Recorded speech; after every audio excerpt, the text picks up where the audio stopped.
When you picture Australia's rich list, you probably think of mining magnates and flashy tech billionaires. But there's a quieter, more powerful, and more profound story woven deeply into the country's economic and social fabric. It's a story of astonishing resilience, tight-knit community, and incredible generosity that often began with little more than a flicker of a dream in a new land. These are the unforgettable tales of families who fled persecution, the horrors of war, and crushing poverty, arriving on Australian shores to build commercial empires that would fundamentally reshape the nation. They had the vision and tenacity to turn small, humble shops into dominant retail chains, single factories into global manufacturing powerhouses, and empty tracts of land into the vibrant heart of community life. Today, we're counting down the 10 biggest Jewish family businesses that became household names, titans of industry, and philanthropic giants. These are the families who shaped modern Australia through their stunning entrepreneurial spirit and their enduring legacies of giving back. Let's get into it. Number 10. The Werdiger family. Kicking off our list at number 10 is a family whose name is quite literally written across the Melbourne skyline, the Werdiger family. Their story is a powerful lesson in human survival, long-term vision, and the quiet wisdom of playing the long game in property. The family's patriarch, the late Nathan Werdiger, was a Polish-born Holocaust survivor who endured the unimaginable horrors of Auschwitz. In a heart-wrenching twist of fate, he and his brother were the only members of their immediate family to survive the genocide. After being rescued from the Buchenwald concentration camp in 1945, Nathan arrived in Melbourne in 1949, determined to build a new life from the ashes of his old one, and got his start in the post-war textile trade. He possessed a razor-sharp business sense and quickly did well. But his true genius was recognizing the need to pivot from the volatile, fast-paced rag trade to the steady, tangible world of bricks and mortar. He understood that property wasn't just another investment, it was a way to plant permanent, unshakable roots in his new home. This profound insight led to the creation of the Juilliard Group, which would grow to become one of Melbourne's largest and most significant private landlords. Under Nathan's astute guidance, and later that of his son Shlomo, the Juilliard Group methodically acquired a formidable portfolio of major commercial properties, focusing on prized CBD office space.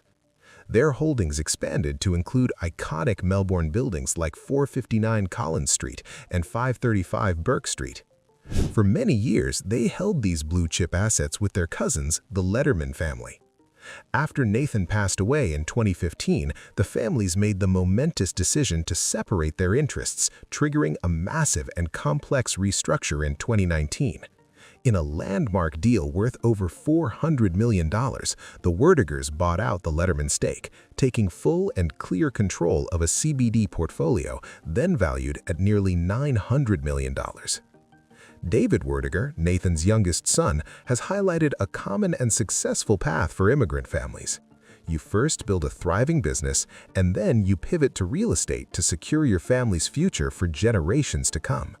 The Werdiger family is the textbook example of this strategy, masterfully transforming the profits from textiles into a lasting property empire that continues to shape the heart of Melbourne. Number 9.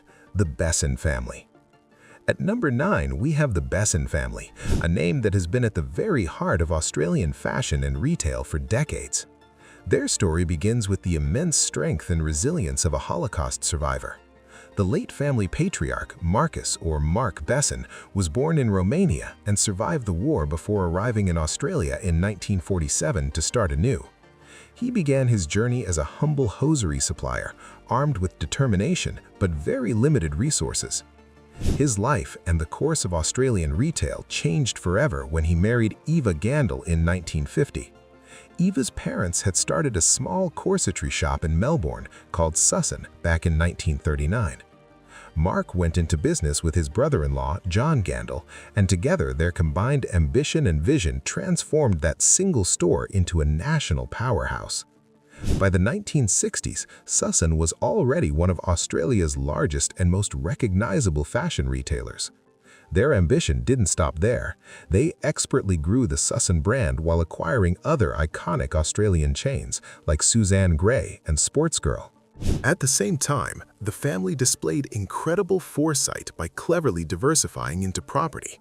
They began buying stakes in the very shopping centers where their stores were key tenants, including a significant share of Melbourne's High Point. They later showed their sharp business instincts by selling their stake in High Point in two massive deals, first in 2006 for $621 million, and again in 2017 for $680 million. In 2003, ensuring the fashion empire remained a family legacy, Mark and Eva's daughter, Naomi Milgram, took full control of the Sussan Group. Beyond their commercial success, the family's philanthropy is immense.